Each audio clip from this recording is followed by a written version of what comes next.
Okay, cool. So I'm going to let them all in. Cool.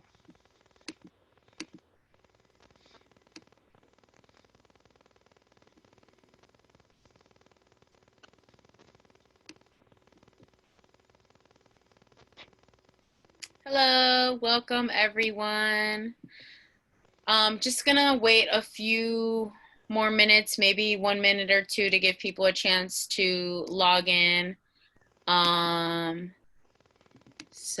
But thank you everyone for being here on time. Okay.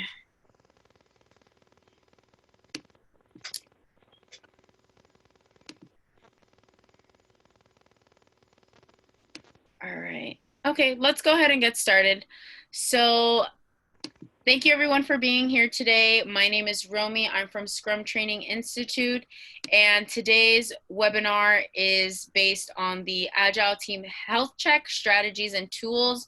That's going to be presented by Natalie Roberts, who is also with Scrum Training Institute. Before we get started, we're just going to go over some housekeeping rules.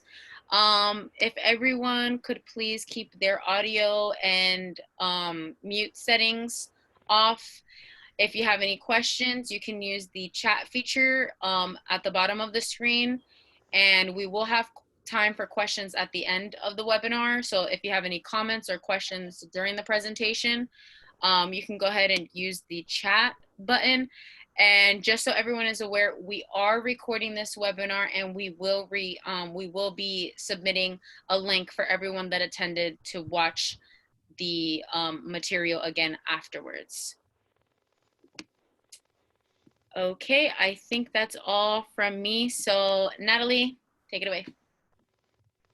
Awesome. Thank you, Romy. How is everyone doing this evening? Thank you so much for joining us tonight. I want to spend a little time with you this evening to talk about Agile Team Health Checks. And we'll take a look at the agenda here. We're going to do a brief introduction of what a team health check is and why you might find it useful for your organization or your team. I'm going to talk through the steps to facilitating a team health check, some different methods, models, and tools that are available for team health checks. And then we're going to practice and do one together, and just so that you can kind of experience one from a remote perspective, of course, as we are in an online environment. So that's a little bit of our agenda. And as part of the introduction, I want to first kind of get everyone started with a quick brainstorm. And Romy, if you wouldn't mind going ahead and sending out the link and code from earlier, you're going to be getting in the chat box a link to menti.com with a code, and it's also on the slide here. The code number is 765750. And if you've ever used menti.com, it's kind of a cool tool. It's great. You could use it with your teams as well back at your organization. It's a free tool where you can use it for brainstorming or quick polling or things like that. So what I'd like everyone to do now when you get the link is click on the link, type in the code 765750, and then think for a minute and use one word to describe the best team that you've ever been on. And I know it's sometimes hard to narrow it down to one word, so I've actually opened it up so that you're allowed to submit multiple words if you want. But really try to hone in on that experience in your life, where it might even be right now, or at some point in your life where you just had that awesome experience on a team. And it could be in your professional life or your personal life. It could be a sports team, whatever the case is. And really think of one word to kind of hone in on that best team that you've ever been on. And what I'm going to do is click on the link to kind of show what the results screen looks like. And you'll see that I have the results section here just done as what they call a word cloud. So some of the responses that are input in here show up on the screen, and you'll see it keeps changing as more people input different words. And the cool thing about this feature, this polling feature, is that the words that show up the most show up larger. So as you guys are continuing to add words in here, you look at some of the words that are really sticking out. Fun looks to be the biggest, right? Supportive is also standing out, and communication sticks out. Those seem to be kind of the three that stick out. And then you see words like committed, productive, experienced, collaborative, definitely like that one. Learning is another word on here that I like a lot. Diverse skills, excellent. Yeah, definitely a good example.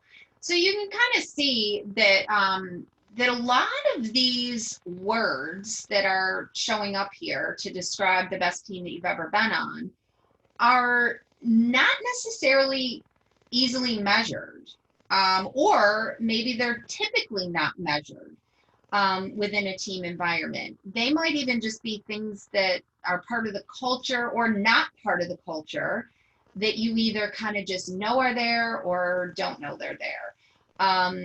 So this is where kind of when we think about ways of working toward continuous improvement and continuously growing on a team, where something like a team health check might be helpful.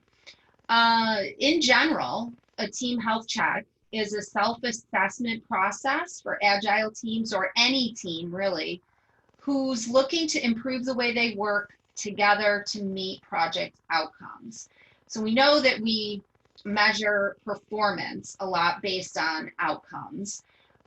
This is another way to add some of these additional cultural elements into assessing how your team is doing.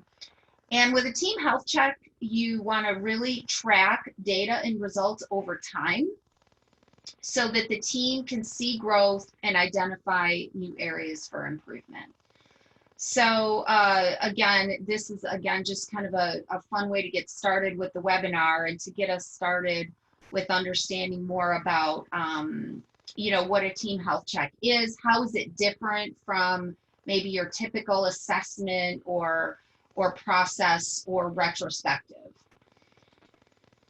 Okay, so we'll come off of that for a second and talk a little bit about, again, why team health checks are important, why they could be helpful to your team situation.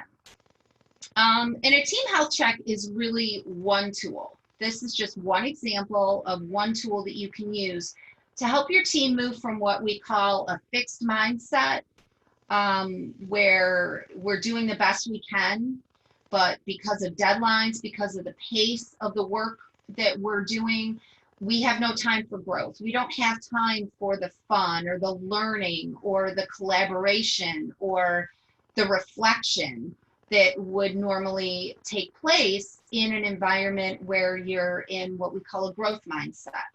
And this gets into the whole idea of continuous improvement and continuously growing. And really, in order to have a growth mindset, the team must make the time and the space for what we call intentional growth.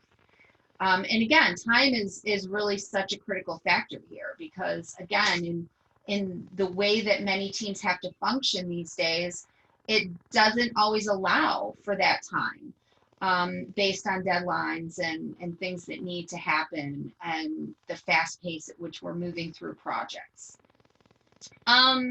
So what we're going to do is, again, talk a little bit more about why team health checks are important.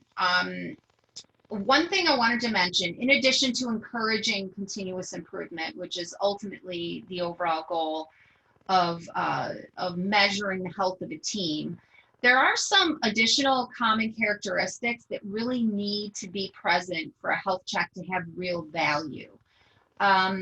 Overall, the very top thing is that the benefit is for the team. If you want to bring in team health checks into your organization, you really don't want to do it to provide reports to upper management as to how well or how, the teams are functioning, how well they're doing, or how they need areas to improve. This is not to produce reports for upper management. This is solely for the benefit of the team. The idea here is not to look good, it's to be good. So fundamentally, for an Agile team health check to have the most value, only the team should see the results. And along that same line, the results should always be used to support the team and not to judge the team. Team members need to feel comfortable to provide honest feedback. Now, this is going to depend on the maturity level of your organization as to whether you would want to start out with a team health check that allows for non-anonymous feedback. In most cases, you're going to want to likely start out with providing team health check assessments in an anonymous format. Anonymity ensures honesty, or at least ensures it more, especially in an organization that maybe doesn't have that. If it's a new organization, a new team, or maybe you're just new to the concept of self-assessment and health checks, it's going to be beneficial for you to do that self-assessment portion anonymously. However, one thing I did want to say about that, even though if you are going to run your team health checks using an anonymous assessment, you still want to facilitate or run that assessment all at the same time. And I'll talk about the differences and how you can do that in a little bit. The timing of a health check may vary. If you're running Scrum, the sprint retrospective may be a great time to run a health check. It seems to kind of fit what you're trying to accomplish during the retrospective, and you may be able to just do it as an offshoot of your normal retrospective. Or you may want to have a more formal team health check as a standalone on a quarterly basis. You could do monthly, quarterly. Some organizations do semi-annually, but whatever timing you decide on, whatever timing the team decides on, you want to make sure it's consistent. You don't want to run one health check and then do nothing with it and run another one 6 months and then run another one 2 months. You want to keep the timing consistent because you want to allow enough time in between them to work on improvement items that came out of the previous health check. And you want to keep that timing consistent so that your growth from health check to health check is consistent as well. And there should always be an improvement or growth plan at the conclusion of a team health check. And we'll talk about the importance of that as well. There are tons of different methods and tools like surveys, indexes, and various feedback sessions that you can use to run a team health check. But again, it's really how you administer it and how you use the data that ensures whether the team health check has value for your team. And if they're not administered appropriately, or if the data is not used appropriately, it can have the opposite effect and be demotivating for the team. Okay, so when you're facilitating a team health check, first off, who generally facilitates the team health check? Typically, it's a Scrum Master or an Agile coach that will facilitate the team health check. Doesn't have to be that way, but typically that would be generally the role who would facilitate. And what you want to do is facilitate a team health check with these 4 steps. And the timing, as I mentioned, is not set in stone. Recommendation for a formal team health check would be to allow 2 to 3 hours for a team health check. Again, you may not have that amount of time, but you're still going to want to include all 4 steps in the process. The 4 steps being to introduce and explain the purpose of the team health check, assess using the selected method or tool that we'll talk about in a few minutes. Then you want to allow time for the whole team to analyze and debrief the data that comes in from the assessment.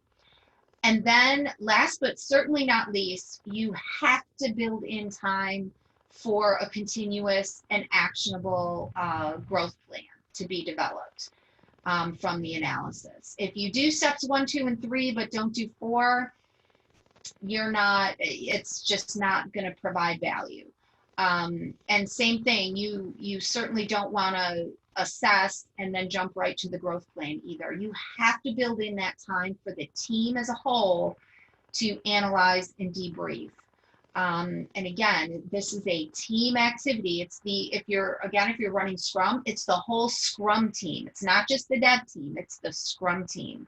So even if you as a Scrum Master are facilitating the team health check, you're participating in it as well.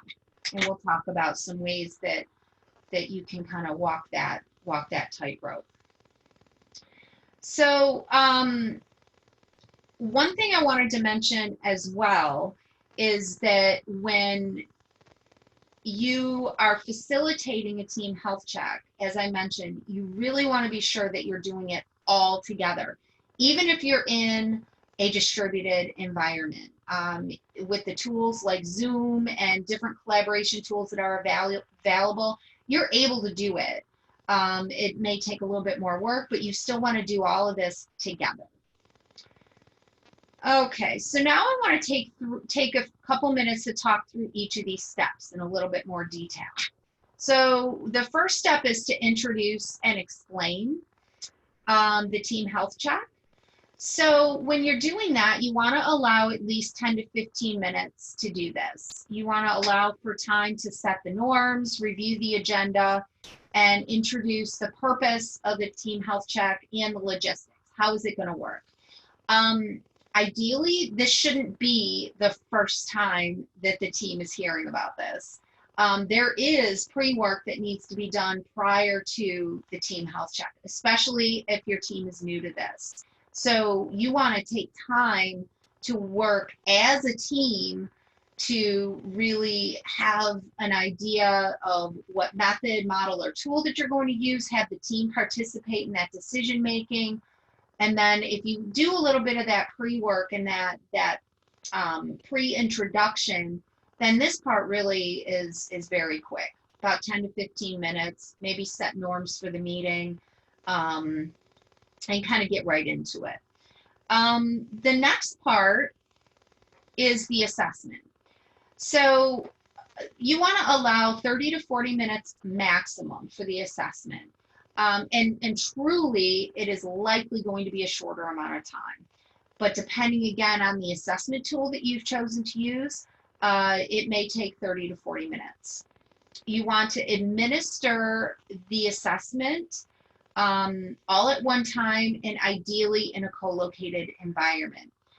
Again, I know with the past few months, many organizations are working in a distributed environment and probably still are. So this may not be possible.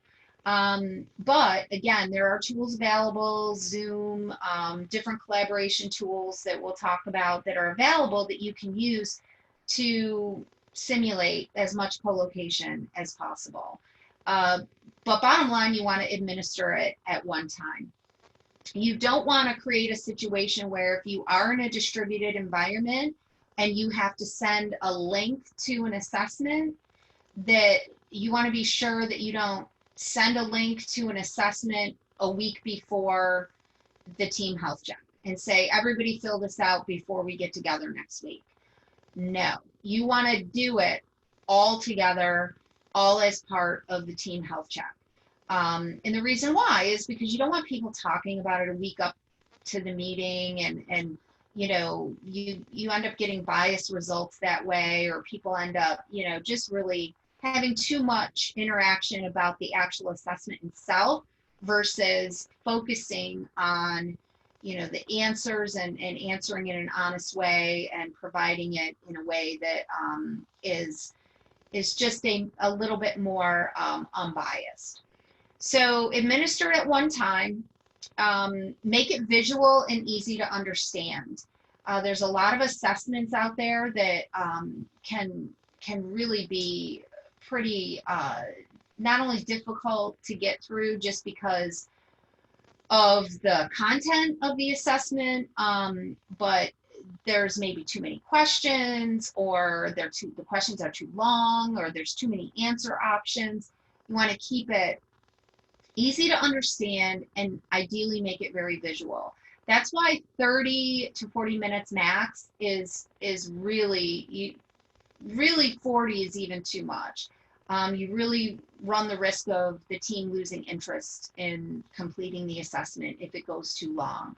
And again, you want to ensure safety and anonymity with the team health check as well. And I am going to talk about different ways that you can facilitate the assessment, some of which are non-anonymous as well. And again, based on the safety or psychological safety that exists in your team or your organization, you might be perfectly fine with doing an assessment that is non-anonymous. So we'll take a look at both. Okay, and then the next step in the process is the analysis and the debrief. So this, you want to definitely allow about 45 to 60 minutes for the analysis and the debrief. And the key here is that you want to really be sure that the team is actively participating in this part of the process. This may mean setting up breakout groups if you're doing a team health check with multiple teams, or if it's a larger team, or, you know, just depending on the circumstances, you may want to break your team up into smaller groups. Give them maybe a portion of the assessment to work on. Bottom line, you really want to first take a look at a visual summary of the results, and you want to ask what the team sees and don't tell them. Everyone has a voice, and everyone needs to participate and collaborate in this process. And then you want to spend some time digging into detail. And again, this may happen in the breakouts or when you come back from the breakouts, to really begin the process of discussing improvement areas and misalignments that may be, you know, coming out as a result of the assessment. You want to identify and capture strengths and improvement areas. So all of those are the things that are going to come out with the detail as well. And there's different ways that you can capture, depending again on the method or the tool that you're utilizing. It can be as simple as using a dot vote method for the different metrics that you choose to assess.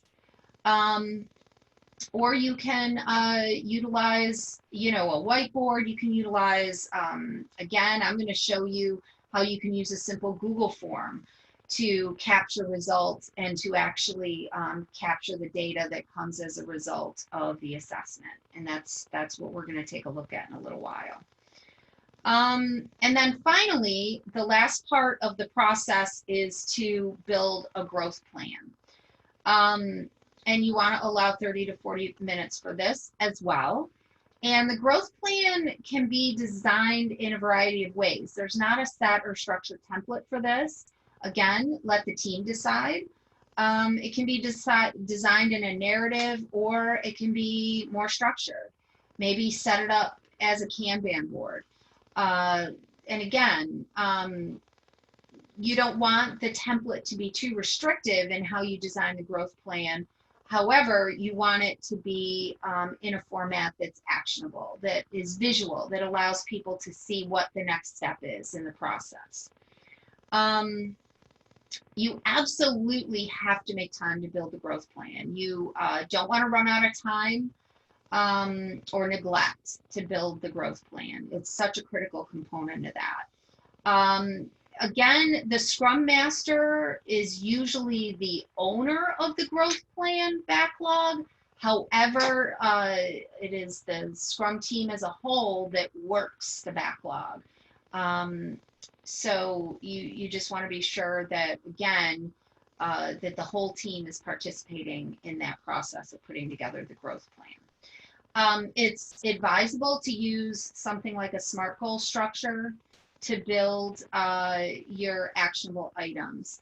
So a SMART goal structure means that your goal is specific, measurable, attainable, relevant, and time-based. Should have all of those components for it to truly be actionable.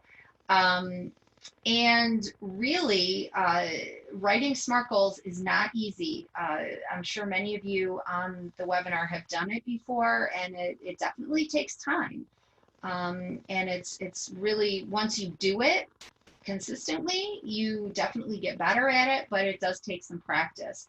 I wanted to put an example out here just to kind of show you what a possible growth plan goal might be that comes out of a team health check. So this is just an example of one that contains all of those SMART elements that I talked about. So as a team, we would like our product owner to improve the communication of our upcoming roadmap so that we can plan ahead and better understand the vision of where we're going. Acceptance criteria for this goal are: 1, build a roadmap for Q2 and Q3. 2, share the roadmap with the team and get feedback. And 3, keep the roadmap in a visible area. So you see that this is really, it's a very specific goal, it's measurable and attainable based on what the team has decided. It's very relevant, and of course it's time-based, especially with putting in the specific guidelines for building the roadmap for Q2 and Q3. So it's got all the components, and as you can see, it's very specific as well and detailed. Okay. And there's lots of great tools out there too that can help you with developing SMART goals. And certainly, you know, we'd be happy to provide you guys with some of those resources as well if you have any questions on that. Okay, now I want to take a few minutes to talk about some different examples of assessment tools that you can use to facilitate your team health checks. And I wanted to give you a number of different options to look at. And they range from super simple to implement and free to implement to more formal and paid options that you may decide that maybe that you're actually in the market for looking for a paid option now, and that's one of the reasons you signed up for the webinar, or it might be something you might want to explore later on down the road. So I'm going to kind of start out with simplicity, with something called the Happiness Store. So if you are new to team health checks and you want to introduce the concept to your team, the Happiness Store is a great way to do that. It's kind of like dipping your toe into the pool, so to speak. This technique or this model requires zero technology, and it's a great way to, again, introduce health checks to get team buy-in and to get overall engagement for the health check process. The concept is a mix between the Agile practices of a feedback wall and happiness index. It provides a way to give fast feedback, and again, kind of builds that feedback habit. It literally is a physical happiness door.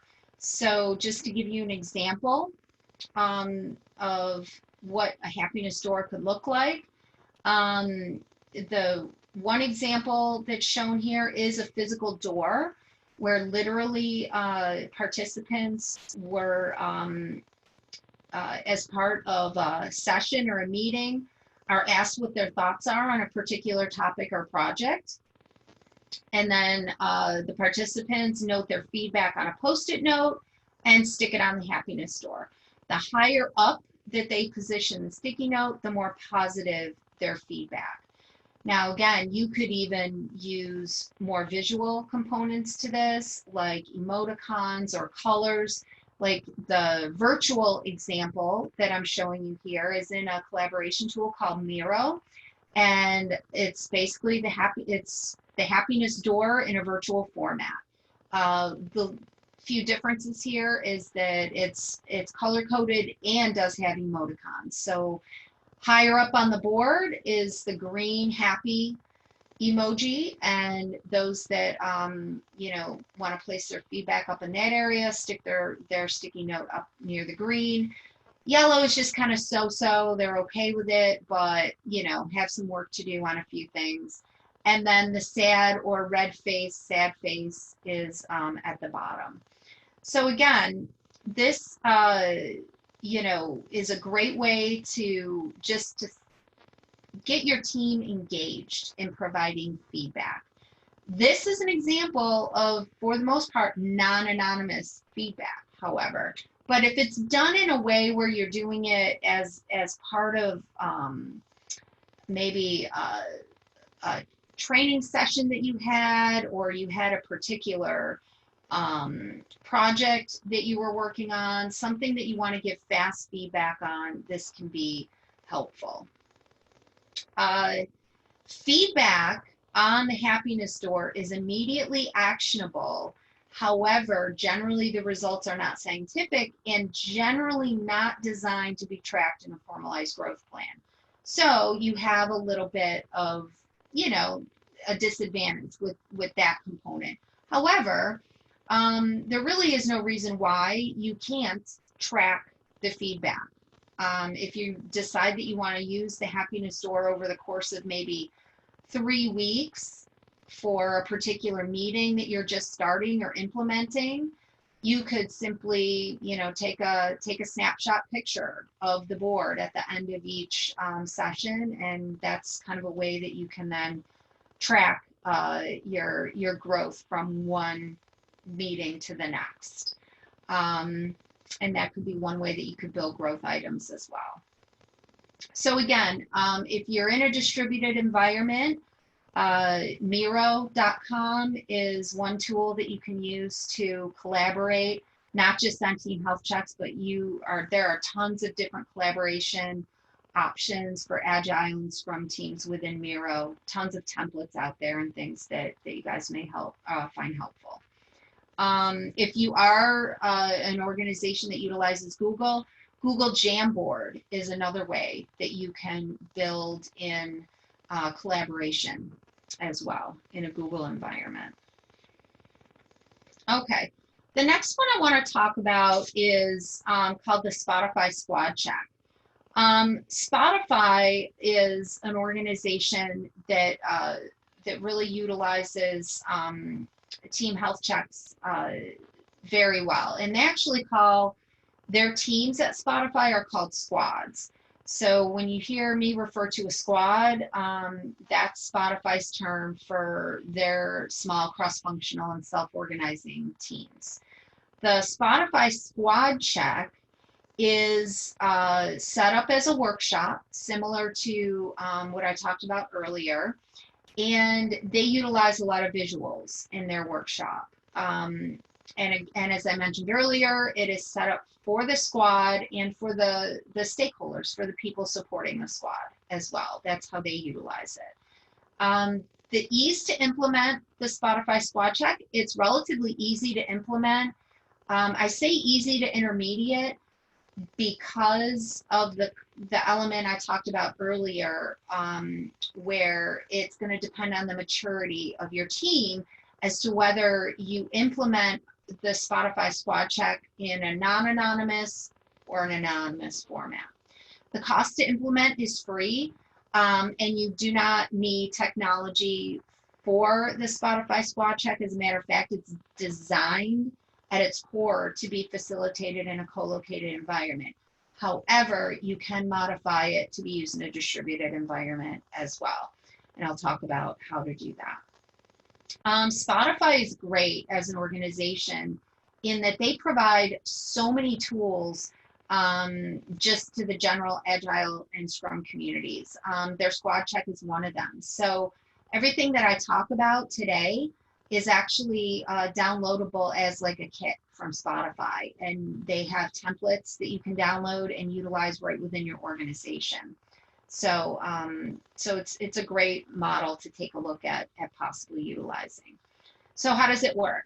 Well, Spotify uses a deck of cards. If any of you have used planning poker cards, it's kind of a similar concept.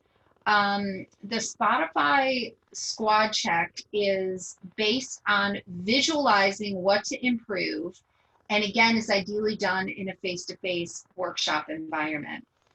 So Spotify offers these pre-created cards that are free to use and share, or you can buy physical decks as well. But the Spotify version is downloadable and you can tweak it for your own needs. And again, the benefit, Spotify makes it very clear that their squad check, the benefit is for the team and is not used to satisfy upper management. And again, because they utilize it on a regular and consistent basis with their squads are used to, they have that feedback habit built in, and they're used to providing non-anonymous feedback in this type of format. So the squad check cards include 11 what we call health indicator cards. Spotify calls these awesome cards. And again, they have indicated 11 health metric or health indicators. However, that's just a starting point. You can add health indicators that are important to you, your team, and your organization. There are no rules with what health indicators to use or not use. The ones they have are indicators based on delivering value, teamwork, support, process, speed, something called pawns or players, mission, learning, fun, easy to release, and health of code base. And you'll notice some of these are specific to a development environment. By no means are you restricted to using these in a dev environment. These can be utilized in any type of environment, any type of business setting where you have teams. And then also included in the deck are sets of stoplight cards. Each person on the team receives a set of green, yellow, and red stoplight cards.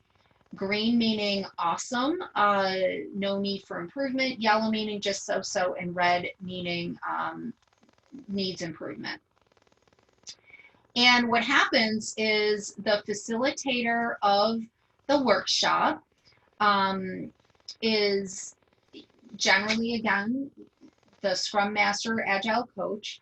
They will run through each of these health indicators, and the team members will provide all at the same time their vote on where they feel the team is based on those health indicators.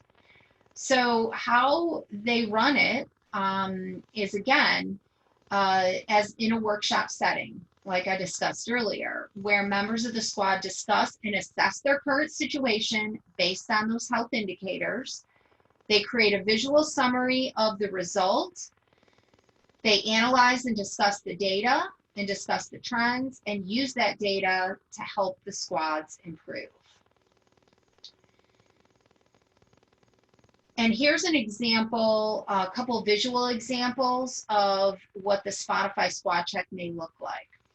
And again, this is done in a co-located environment. They could be posters that are hung on the wall, or it could be, like in the case of example 1, where it's one team that does the squad check. They may have just one sheet of hash votes or dot voting based on the different metrics. The second example is a bit more detailed, and this is one that is an actual Spotify squad check summary. And you'll see that the health indicators on the left side are on the left side, and the scores for each squad are listed in the columns. So Spotify did this squad check with multiple squads.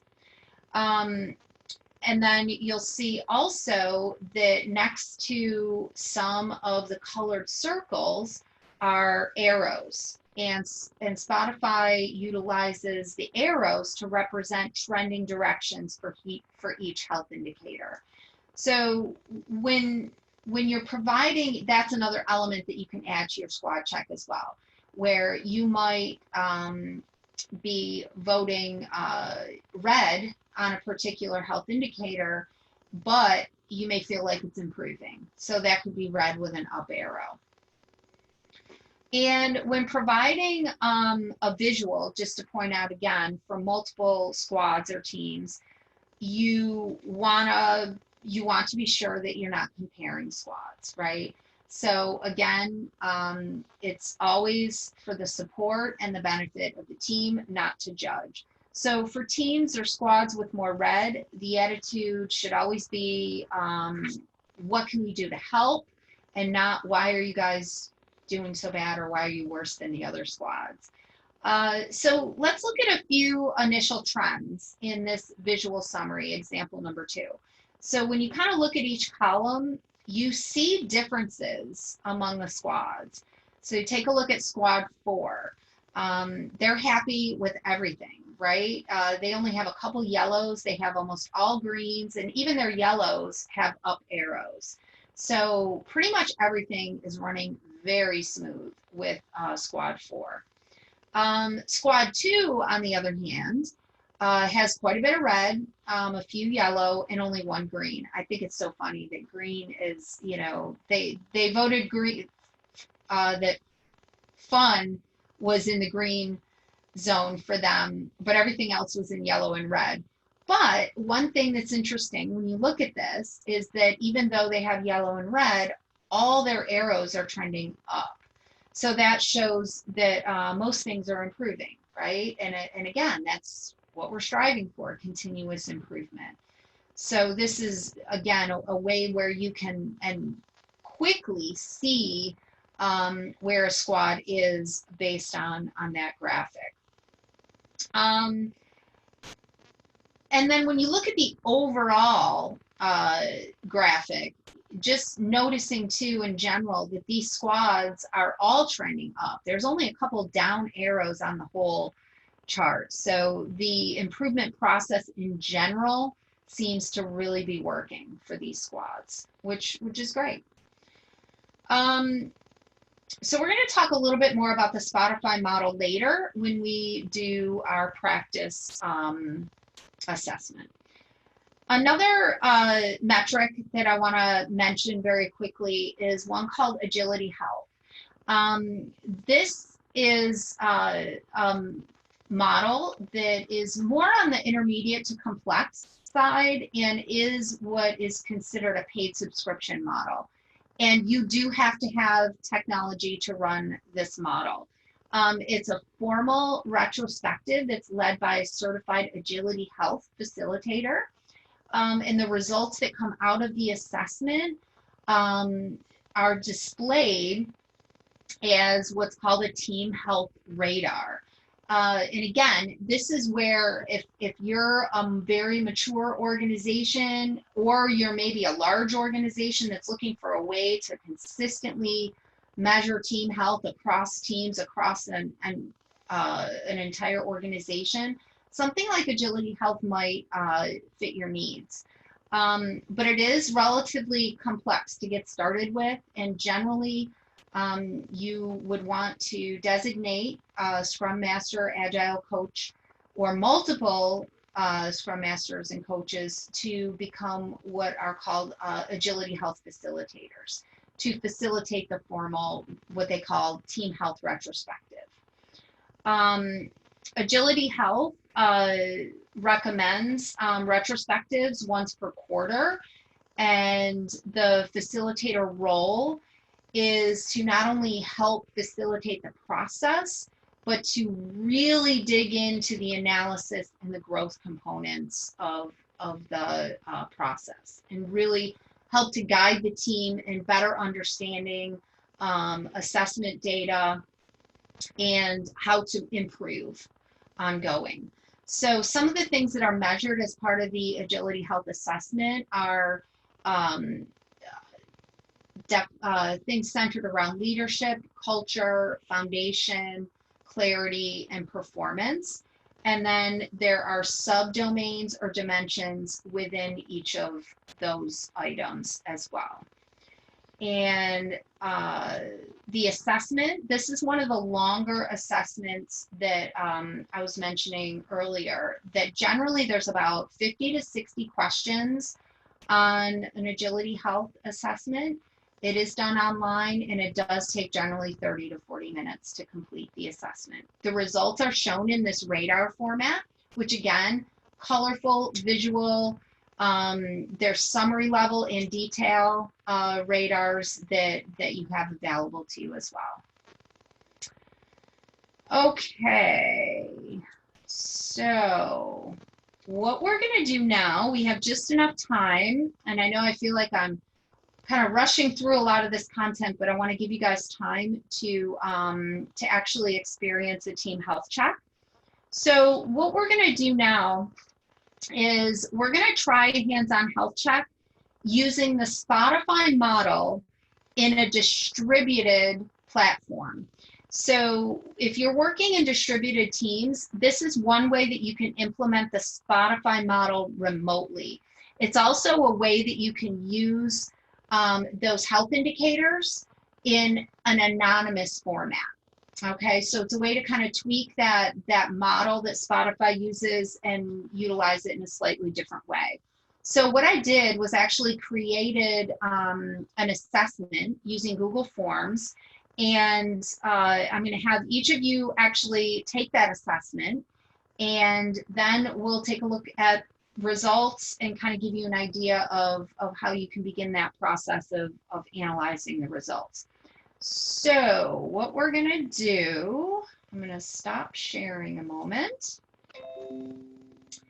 And what I'm going to do is send you a link to that assessment.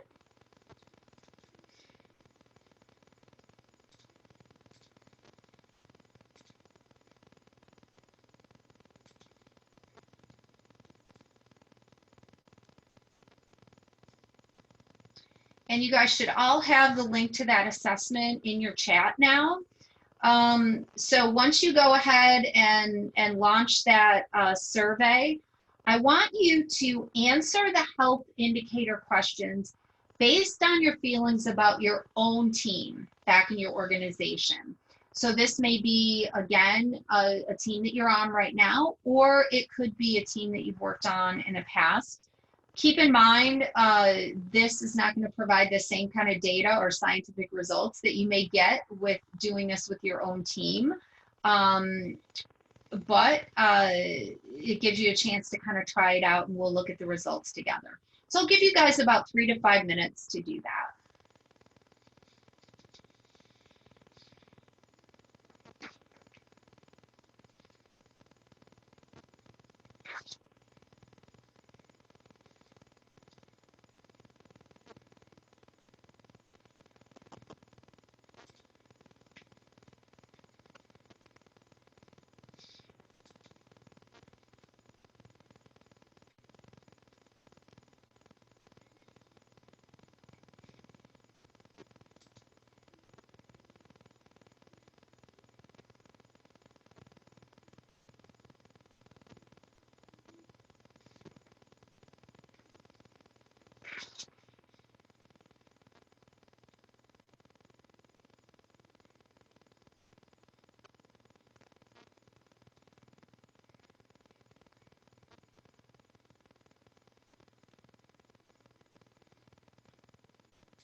Okay, I'm gonna go ahead and share my screen with you guys so that you can see a little bit of what the results looks like here. And if you're still working, you can still keep answering. You can feel free to do that.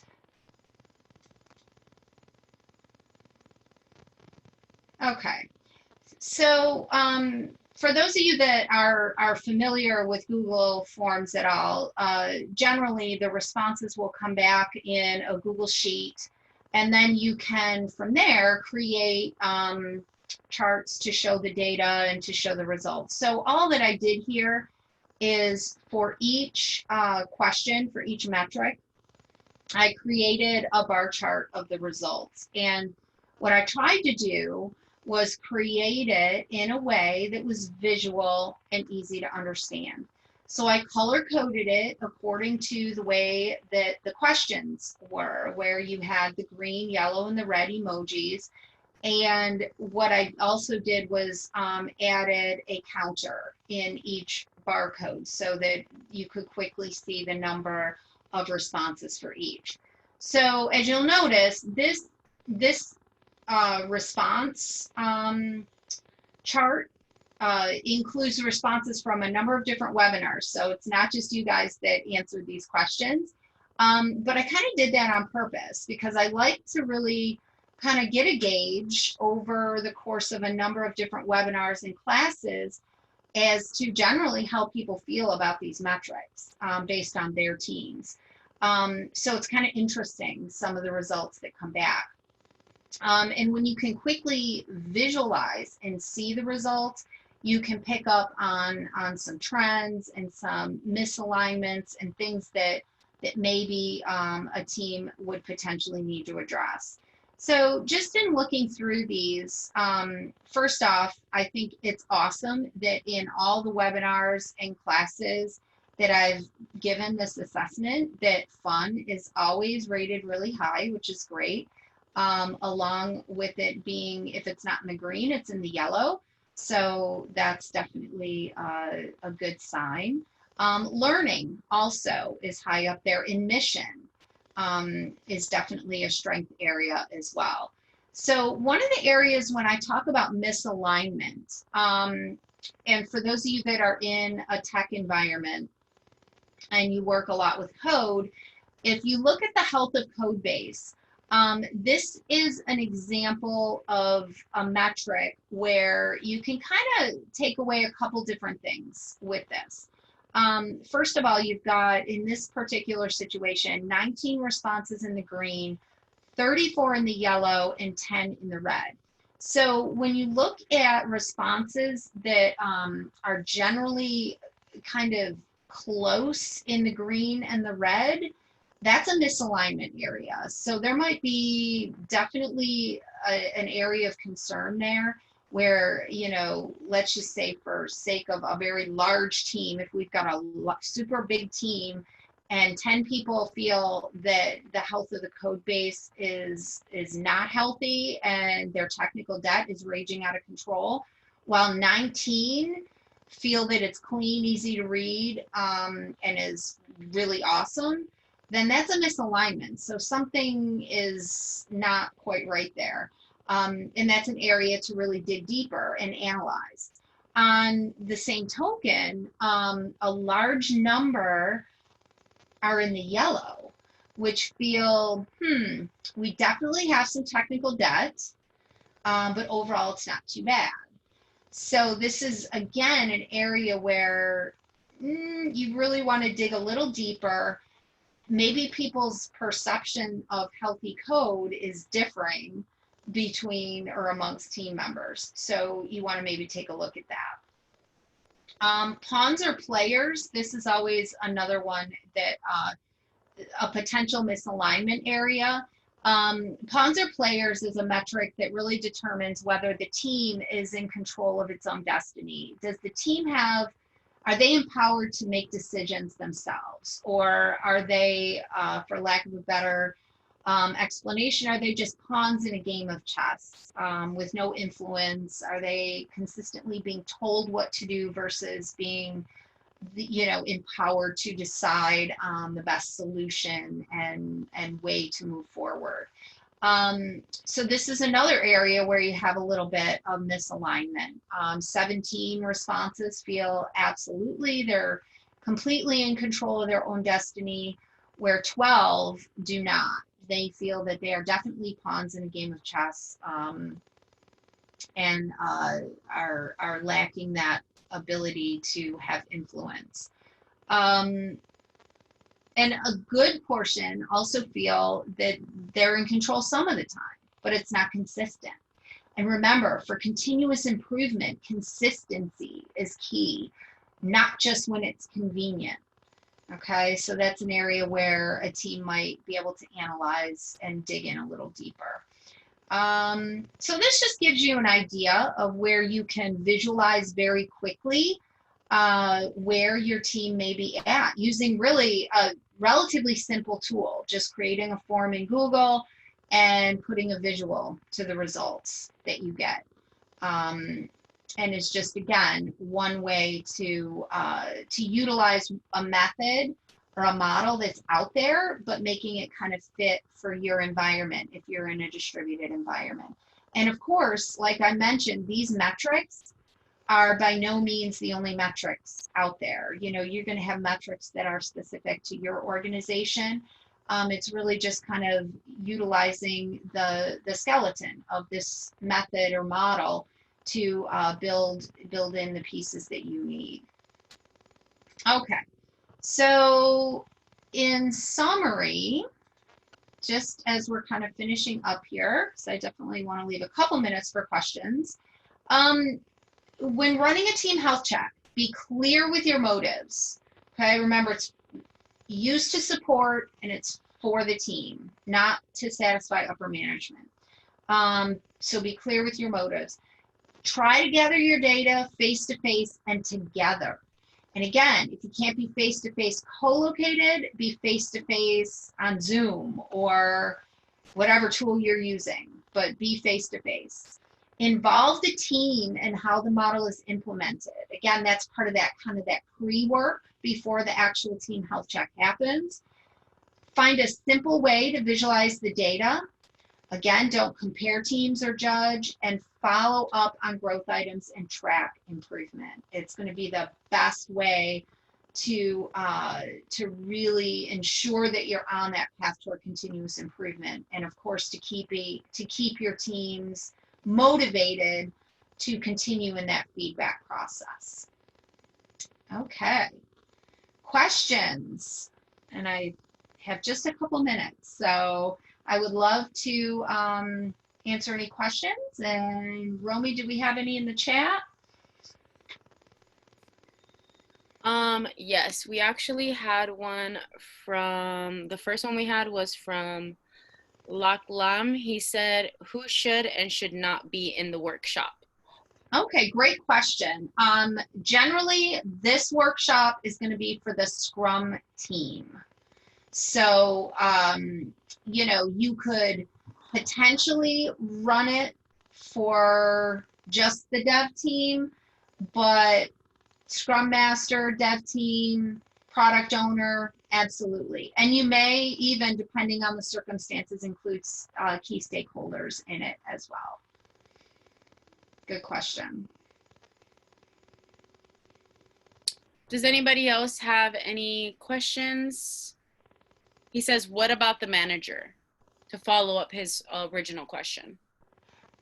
So you mean just like a upper line manager who generally you might be reporting to that person, I'm assuming?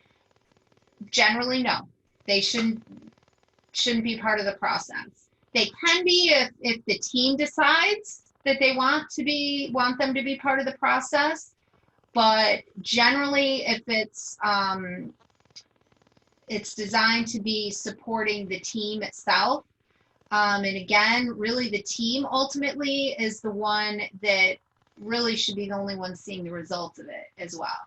Now, That being said, I understand that managers are going to want to see results, right? They're going to want to see if you're taking 2 to 3 hours out of a day to run something like a team health check, a manager is probably going to want to have some part of it. They want to see results. They want to see a summary. They want to see something.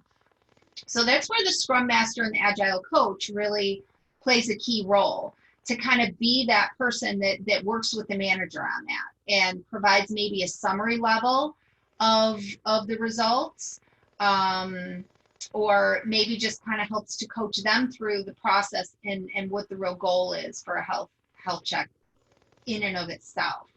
Now, all that being said, the Scrum Master is not the decision maker there. You know, if your Scrum team decides that they want the manager to be a part of the process, then absolutely. Awesome. He had made another comment saying that it was the development manager of Scrum team members. So Same thing. Yeah, I would say that if the team wants that manager to, normally that manager would not be part of it. However, if the team wants the manager to participate, by all means, they would be a key stakeholder. And again, it's going to depend on, you know, the culture and the maturity level of your organization too. awesome. Does anybody else have any other questions or comments? Real quick, I'm gonna start a poll with 2 questions if you guys wouldn't mind answering. Thank you. Do you see it on your screen, Natalie? I do. Yep. Okay. Just wanted to make sure. I know, it's so funny that one of us can see it. One of us can launch it and one of us can see it. Okay, as you guys are kind of working through the poll, I did want to mention to you that Scrum Training Institute does offer a one-day workshop on Agile Team Health Checks. We've got a number of classes that are scheduled over the course of the next few months. We've got one in August, two in September, and one in October. So feel free to check that out on our website, and I'll send you a link, of course, to that when I send the recording out as well.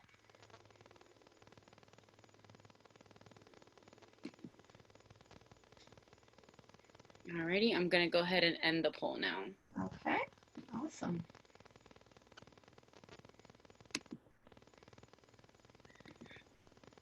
Okay, doesn't seem to be any more questions or comments.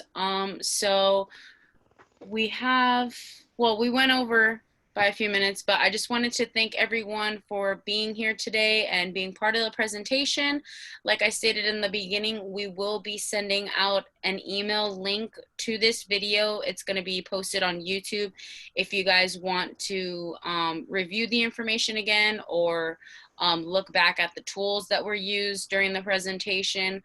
But yes, thanks so much for being here with us today, and don't forget to check out our website for more. Thanks, guys. Thank you so much.